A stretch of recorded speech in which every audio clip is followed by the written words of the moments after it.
Di tengah hiruk-pikuk resepsi pernikahan yang mewah di sebuah hotel di Jakarta, Rani berdiri di altar dengan gaun putih yang sempurna, tapi hatinya seperti terkoyak. Saat itu, matanya tertuju pada seorang wanita di barisan tamu, Maya, mantan kekasihnya yang pernah meninggalkannya 5 tahun lalu karena tekanan keluarga. Ibu Rani, Bu Siti, yang mengundang Maya tanpa sepengetahuan putrinya, tersenyum bangga, tak sadar bahwa undangan itu seperti bom waktu yang siap meledak. Rani merasa dunia berputar. Bagaimana mungkin ibunya melakukan ini? Maya, dengan rambut panjangnya yang masih sama seperti dulu, duduk di sana dengan ekspresi netral. Tapi Rani tahu, di balik itu ada badai emosi yang sama seperti yang dia rasakan. Pernikahan ini seharusnya menjadi akhir dari perjuangannya melawan diri sendiri, tapi sekarang, semuanya terasa seperti sandiwara yang rapuh. Sejak kecil, Rani tumbuh di keluarga konservatif di Surabaya. Ayahnya, seorang pengusaha sukses, selalu menekankan nilai-nilai tradisional, pernikahan dengan pria yang baik, anak-anak, dan kehidupan yang senormal. Bu Siti, ibunya, adalah wanita yang patuh pada norma masyarakat, meskipun diam-diam dia tahu tentang orientasi seksual putrinya. Rani pertama kali menyadari ketertarikannya pada sesama jenis saat SMA, tapi dia menyembunyikannya rapat-rapat, takut dicap sebagai penyimpang. Maya muncul di kehidupan Rani saat kuliah di Universitas Indonesia. Mereka bertemu di kelas sastra, di mana Maya, dengan kecerdasannya yang tajam dan senyumnya yang hangat, langsung menarik perhatian Rani. Awalnya pertemanan mereka biasa saja, tapi lambat laun perasaan itu tumbuh. Malam pertama mereka mengakui perasaan satu sama lain adalah di sebuah kai kecil di Blok M, di bawah hujan deras yang seperti mencerminkan gejolak hati mereka. Hubungan mereka penuh gairah tapi juga penuh rahasia. Di Indonesia, di mana undang-undang anti-LGBT semakin ketat dan masyarakat masih melihat homoseksualitas sebagai dosa, mereka harus bersembunyi. Maya berasal dari keluarga yang lebih liberal di Bandung, tapi ayahnya adalah seorang ulama yang disegani. Tekanan itu membuat Maya sering ragu. "Kita bisa bahagia, Ran," kata Maya suatu malam, tapi suaranya gemetar. Rani, yang lebih berani, selalu meyakinkannya bahwa cinta mereka layak diperjuangkan. Tapi akhirnya, tekanan itu memecah mereka. Saat ayah Maya mengetahui rumor tentang hubungan mereka, dia memaksa Maya untuk putus. Maya, yang takut kehilangan keluarganya, memilih pergi. "Ini untuk kebaikan kita berdua," katanya sambil menangis, meninggalkan Rani yang hancur. Rani jatuh ke dalam depresi, hampir drop out dari kuliah. Bu Siti, yang diam-diam tahu, mencoba menghibur putrinya tapi tak pernah membahas masalah sebenarnya. "Kamu harus move on, nak," katanya, sambil memperkenalkan Rani pada Andi, seorang pria baik dari keluarga teman. Andi adalah calon suami Rani sekarang. Dia pria yang sempurna di mata masyarakat, tampan, berpendidikan, dan beragama. Mereka bertemu 2 tahun lalu melalui perjodohan keluarga. Rani mencoba mencintainya, tapi hatinya tak pernah benar-benar milik Andi. Pernikahan ini adalah pilihan aman, cara untuk memenuhi harapan keluarga dan masyarakat. Tapi sekarang, dengan Maya di hadapannya, semua keraguan muncul kembali. Resepsi berlanjut dengan tarian dan ucapan selamat. Rani berusaha tersenyum, tapi pikirannya melayang ke masa lalu. Dia ingat malam terakhir dengan Maya di apartemen kecil mereka. "Jangan pergi," bisik Rani. Maya menjawab, "Aku harus, atau kita berdua akan hancur." Kata-kata itu masih menyakitkan. Saat tiba giliran pidato pengantin, Rani berdiri di panggung. Mikrofon di tangannya terasa berat. Tamu-tamu menatapnya penuh harap. Andi tersenyum bangga di sampingnya. Bu Siti duduk di depan, mata berbinar. Maya di belakang menghindari tatapannya. Rani menarik napas dalam. Ini saatnya. Tapi apa yang akan dia katakan? Apakah dia akan melanjutkan sandiwara ini atau meledakkan semuanya? Pidatonya dimulai standar, terima kasih kepada keluarga, teman, dan Tuhan. Tapi lalu suaranya berubah. Hari ini aku seharusnya bahagia, katanya pelan. Tapi ada sesuatu yang harus kukatakan. Ruangan menjadi hening. Bu Siti mengerutkan kening. Andi memegang tangannya, tapi Rani melepaskannya. Aku mencintai seseorang, tapi bukan Andi. Gasping terdengar dari tamu. Maya memucat. Rani melanjutkan, aku mencintai Maya, wanita yang duduk di sana. Ibu mengundangnya, mungkin untuk menguji aku. Tapi sekarang, aku tak bisa bohong lagi. Ruangan meledak dalam bisik-bisik. Bu Siti berdiri, wajahnya pucat. Rani, apa yang kamu lakukan, serunya. Rani menatap ibunya. Aku lelah berpura-pura, Bu. Masyarakat bilang ini salah, tapi hatiku bilang benar. Andi terlihat terkejut, tapi tak marah. Dia tahu ada sesuatu yang salah sejak lama. Maya bangkit, matanya berkaca-kaca. Rani, gumamnya. Malam itu berubah menjadi kekacauan. Keluarga Andi marah, menuntut penjelasan. Ayah Rani, yang baru tiba, memandang putrinya dengan kecewa. Kamu menghancurkan nama keluarga, katanya. Bu Siti menangis, kenapa kamu tak bilang dari dulu? Rani merasa bebas tapi juga takut. Apa yang akan terjadi selanjutnya? Maya mendekati Rani di taman hotel, jauh dari keramaian. Kenapa kamu lakukan ini, tanyanya. Rani menjawab, karena aku tak bisa hidup dalam kebohongan lagi. Kamu pergi dulu, tapi sekarang, aku yang memilih. Maya memeluknya, tapi lalu mundur. Aku sudah bertunangan, Ran. Dengan pria yang dipilih ayahku. Pukulan itu lebih sakit dari apapun. Rani merasa dunia runtuh lagi. Bagaimana mungkin? Maya yang dulu begitu mencintainya, sekarang akan menikah dengan orang lain. Kamu bohong, kata Rani. Maya menggeleng, ini pilihan aku untuk bertahan. Malam itu, Rani pulang sendirian ke rumah orang tuanya. Pernikahan dibatalkan. Andi pergi dengan hormat, mengatakan dia menghargai kejujuran Rani. Tapi masyarakat mulai bergosip.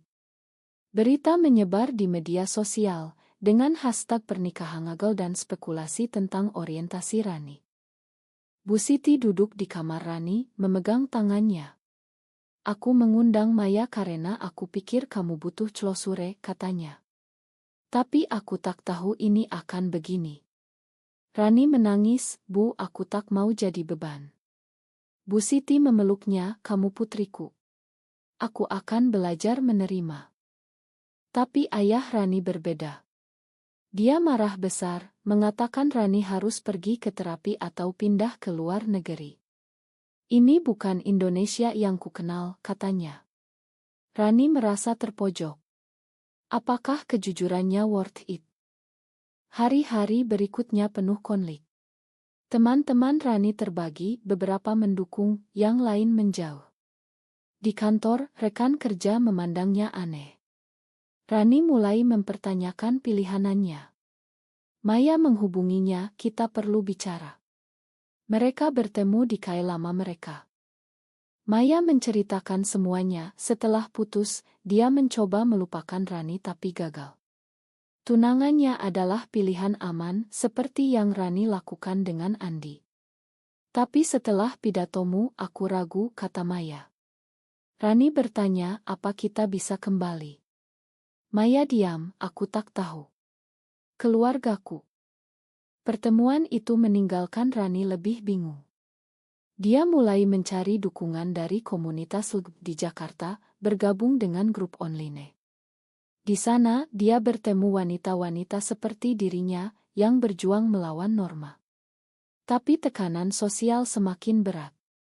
Ada ancaman dari kelompok konservatif yang mengirim pesan HT. Bu Siti mulai berubah. Dia membaca buku tentang LGBTQ, berbicara dengan psikolog. Aku tak mau kehilanganmu, katanya pada Rani. Ayah Rani masih keras kepala, tapi perlahan melunak saat melihat putrinya menderita. Rani bangun pagi itu dengan kepala pusing. Seminggu setelah insiden pernikahan, hidupnya seperti badai yang tak kunjung reda. Media lokal mulai memberitakan, meskipun tak secara langsung, pernikahan batal karena rahasia pengantin. Rani tahu, di balik itu, gosip tentang orientasinya menyebar seperti api.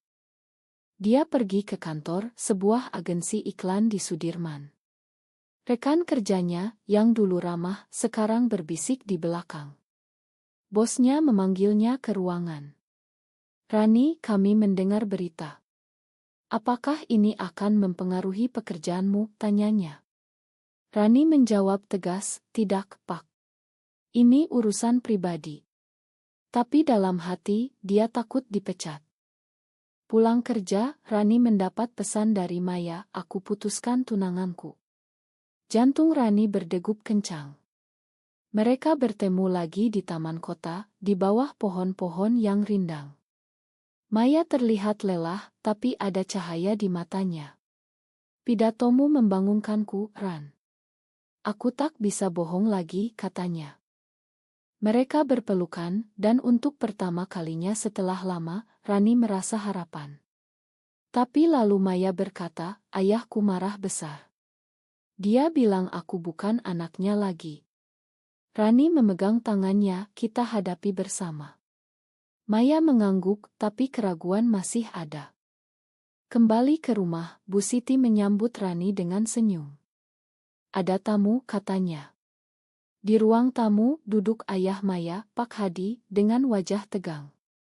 Rani terkejut. Apa yang Bapak lakukan di sini? Tanyanya. Pak Hadi berdiri, aku datang untuk memperingatkanmu.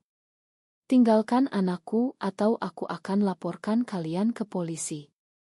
Di Indonesia, meskipun homoseksualitas tak ilegal, ada undang-undang yang bisa dipakai untuk menekan, seperti pornografi atau gangguan moral. Rani merasa takut, tapi Bu Siti membela, ini rumahku, Pak. Jangan ancam putriku. Pertengkaran itu memanas. Pak Hadi pergi dengan amarah, meninggalkan Rani dan Maya lebih dekat tapi juga lebih rentan. Mereka memutuskan untuk sementara bersembunyi, pindah ke apartemen kecil di pinggiran Jakarta. Hidup bersama lagi seperti mimpi, tapi realitas menampar. Maya kehilangan pekerjaannya sebagai guru karena rumor. Rani mendapat tekanan di kantor. Mereka mulai bertengkar kecil tentang masa depan. Apa kita bisa bertahan? Tanya Maya suatu malam. Rani menjawab, kita harus. Tapi lalu datang pengkhianatan. Seorang teman lama Rani, yang tahu rahasia mereka, membocorkan ke media. Berita meledak, skandal lesbian di kalangan elite Jakarta. Oto-oto mereka beredar. Keluarga Rani panik. Ayahnya menelepon, pulang sekarang. Rani pulang, menghadapi ayahnya. Kamu malu-maluin keluarga, seru ayahnya. Bu Siti mencoba menenangkan, Pak, dia anak kita. Debat panjang terjadi tentang agama, masyarakat, dan cinta. Ayah Rani akhirnya mengaku, aku takut kehilanganmu, tapi ini salah. Rani menangis, ini aku, Pak. Terima atau tidak? Maya juga menghadapi keluarganya. Ibu Maya mendukung diam-diam, tapi ayahnya memutus hubungan. Maya jatuh sakit karena stres. Rani merawatnya, tapi merasa bersalah. Ini karena aku, katanya. Maya menjawab, tidak, ini pilihan kita. Di tengah itu, mereka mendapat dukungan tak terduga. Andi menghubungi Rani, aku dukung kamu. Kamu berani. Beberapa teman dari komunitas LGBTQ menawarkan bantuan hukum. Rani mulai menulis blog anonim tentang pengalamannya, yang mendapat respon positif dari banyak orang. Tapi tekanan meningkat. Ada demonstrasi kecil dari kelompok anti-LGBT di depan kantor Rani. Polisi datang tapi tak membantu banyak. Rani dan Maya memutuskan untuk pindah ke Bali, di mana masyarakat lebih toleran. Di Bali, mereka mulai hidup baru. Maya mendapat pekerjaan di KAE, Rani Relance. Tapi masa lalu mengejar.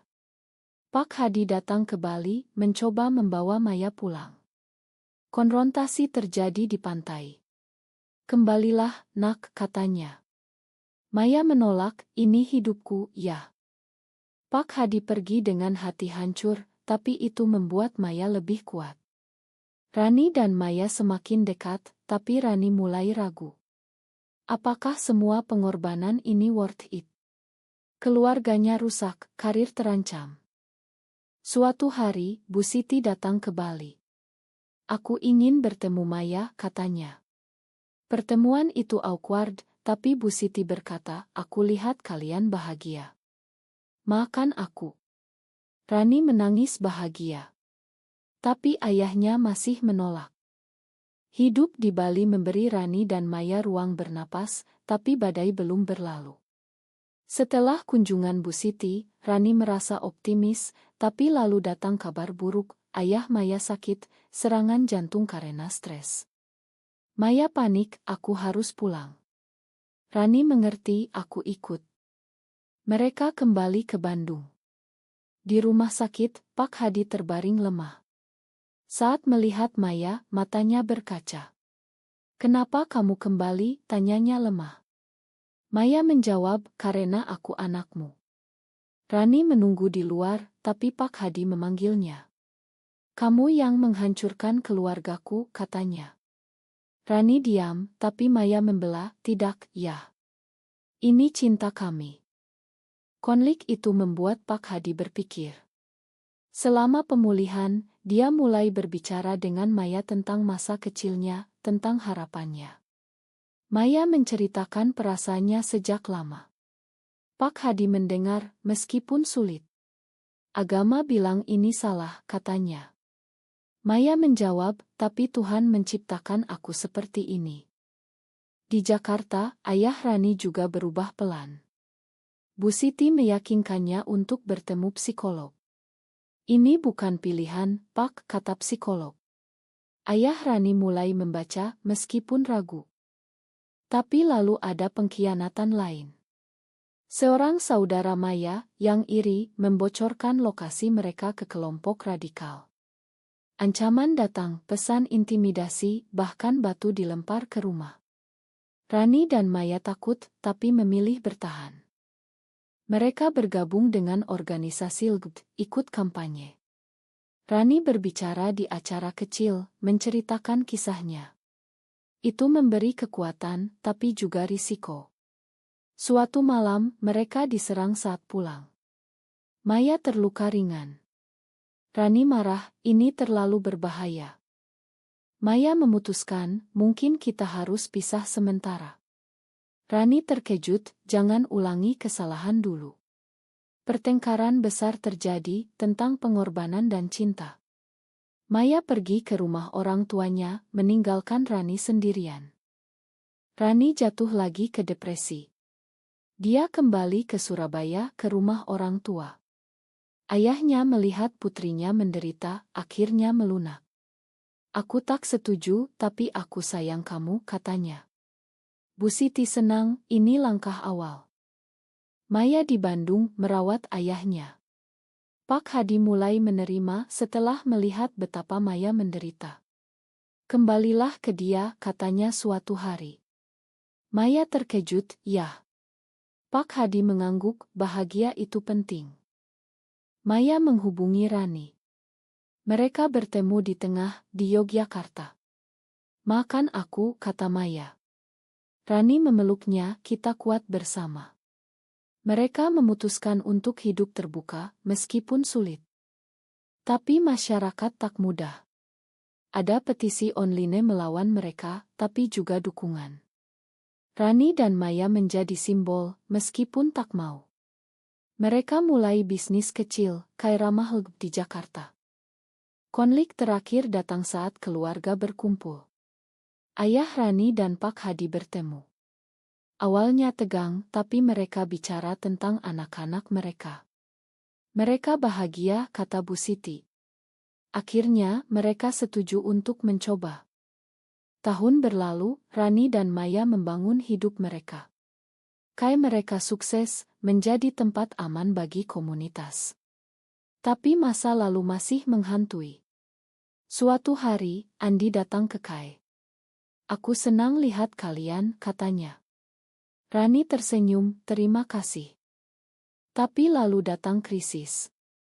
Undang-undang baru diusulkan di BR yang lebih ketat terhadap LUT. Rani dan Maya ikut protes, tapi ditangkap polisi. Di tahanan, mereka takut. Ini akhir, tanya Maya. Rani menjawab, tidak, kita lawan. Dukungan datang dari keluarga. Bu Siti dan Ibu Maya datang ke kantor polisi, menuntut pembebasan. Ayah Rani menelepon kenalannya. Pak Hadi, yang sekarang mendukung, berbicara di masjid tentang toleransi. Mereka dibebaskan, tapi pengalaman itu mengubah mereka. Rani menjadi aktis lebih aktif, menulis buku tentang pengalamannya. Maya mendukung, tapi khawatir tentang keselamatan. Konflik internal muncul lagi. Rani ingin anak, tapi bagaimana? Mereka diskusikan adopsi, tapi sulit di Indonesia. Maya ragu, apa kita siap? Pertengkaran terjadi tentang masa depan. Akhirnya, mereka memutuskan untuk fokus pada sekarang. Keluarga mereka semakin dekat. Liburan bersama, di mana ayah-ayah mereka mulai akur. Tapi lalu pengkhianatan terbesar, seorang teman di komunitas ternyata informan polisi. Rahasia mereka bocor lagi. Ancaman meningkat. Rani dan Maya mempertimbangkan pindah ke luar negeri. Di tengah itu, Bu Siti sakit. Rani pulang merawat ibunya. Aku bangga padamu, kata Bu Siti. Itu memberi kekuatan. Maya datang dan keluarga berkumpul. Pak Hadi berkata, makan aku dulu. Rani mengangguk, sudah lewat. Akhirnya, Rani dan Maya memilih bertahan di Indonesia, melawan. Mereka menikah secara simbolis di Kai mereka, dengan keluarga hadir. Itu momen bahagia, meskipun tak legal. Hidup berlanjut dengan pasang surut. Mereka membantu orang lain, menjadi panutan. Tapi selalu ada harga, teman hilang, ancaman, tapi juga cinta yang lebih kuat. Kisah mereka mengajarkan bahwa cinta tak kenal batas, tapi masyarakat harus berubah. Apakah kejujuran selalu benar, meskipun menyakitkan banyak orang?